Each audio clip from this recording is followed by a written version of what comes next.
Assalamualaikum warahmatullahi wabarakatuh. Perkenalkan, nama saya Anisaul Holidah dengan NIM T20187083.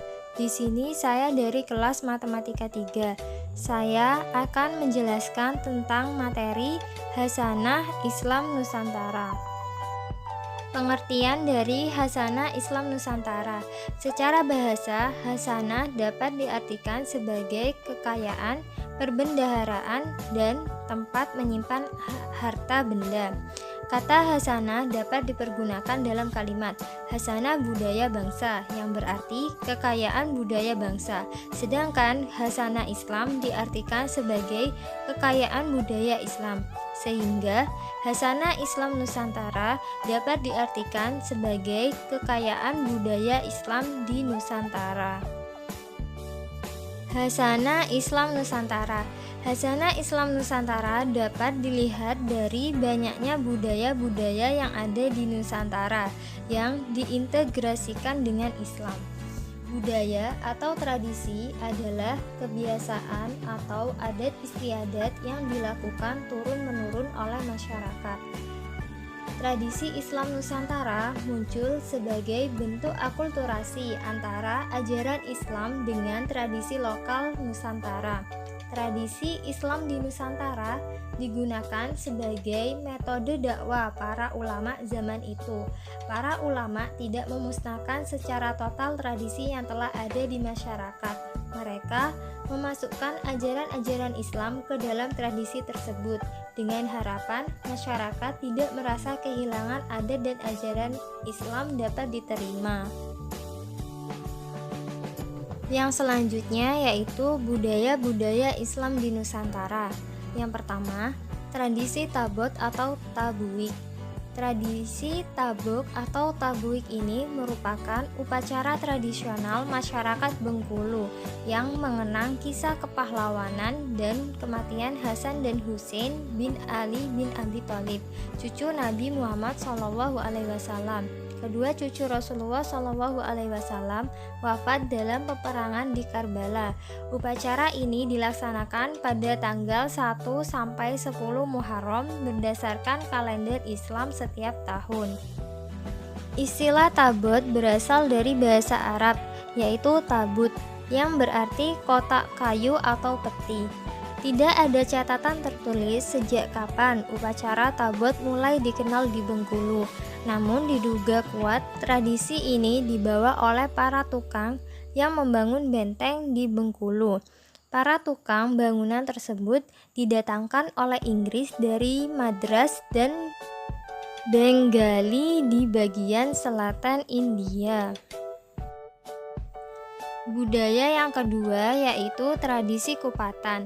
Tradisi ini berada pada Pulau Jawa. Tradisi membuat kupat ini biasanya dilakukan seminggu setelah Hari Raya Idul Fitri. Biasanya, masyarakat berkumpul di suatu tempat seperti musola dan masjid untuk mengadakan selamatan dengan hidangan yang didominasi kupat atau ketupat. Kupatan mempunyai makna sendiri di mana para wali membuat tradisi kupat itu dijadikan sebagai sarana untuk syiar agama. Kupat merupakan singkatan dari ngaku lepat atau artinya mengakui kesalahan dan menjadi simbol untuk saling memaafkan. Budaya yang ketiga yaitu tradisi sekaten di Surakarta dan Yogyakarta. Tradisi sekaten dilaksanakan dan dilestarikan sebagai wujud mengenang jasa-jasa Wali Songo yang telah berhasil menyebarkan Islam di tanah Jawa. Peringatan yang lazim dinamai dengan Maulid Nabi itu oleh para wali disebut sekaten yang berasal dari kata syahadatain atau dua kalimat syahadat. Tradisi ini sebagai sarana penyebaran agama Islam yang pada mulanya dilakukan oleh Sunan Bonang. Budaya Islam di Nusantara yang keempat yaitu tradisi grebek. Tradisi grebek ini dilakukan untuk mengiringi para raja atau pembesar kerajaan. Grebek pertama kali diselenggarakan oleh Keraton Yogyakarta oleh Sultan Hamengkubuwono ke-1. Grebek dilakukan saat Sultan memiliki hajat dalam berupa menikahkan putra mahkotanya. Grebek di Yogyakarta diselenggarakan 3 tahun sekali. Budaya yang kelima yaitu tradisi grebek besar di Demak. Tradisi grebek besar adalah upacara tradisional yang setiap tahun dilaksanakan di Kabupaten Demak, Jawa Tengah. Tradisi ini dilaksanakan pada tanggal 10 Zulhijjah, bertepatan dengan datangnya Hari Raya Idul Adha atau Idul Kurban. Tradisi ini cukup menarik karena Demak merupakan pusat perjuangan Wali Songo dalam dakwah. Budaya yang keenam yaitu tradisi halal bihalal. Halal bihalal dilakukan pada bulan Syawal, berupa acara saling bermaaf-maafan. Setelah umat Islam selesai puasa Ramadan sebulan penuh, maka dosa-dosanya telah diampuni oleh Allah Subhanahu wa Ta'ala. Namun, dosa kepada sesama manusia belum diampuni oleh Allah Subhanahu wa Ta'ala jika belum mendapat kehalalan atau dimaafkan oleh orang tersebut. Tujuan halal bihalal selain untuk saling bermaafan adalah untuk menjalin silaturahmi dan mempererat tali persaudaraan. Selain budaya-budaya yang tadi, masih banyak budaya Islam di Nusantara.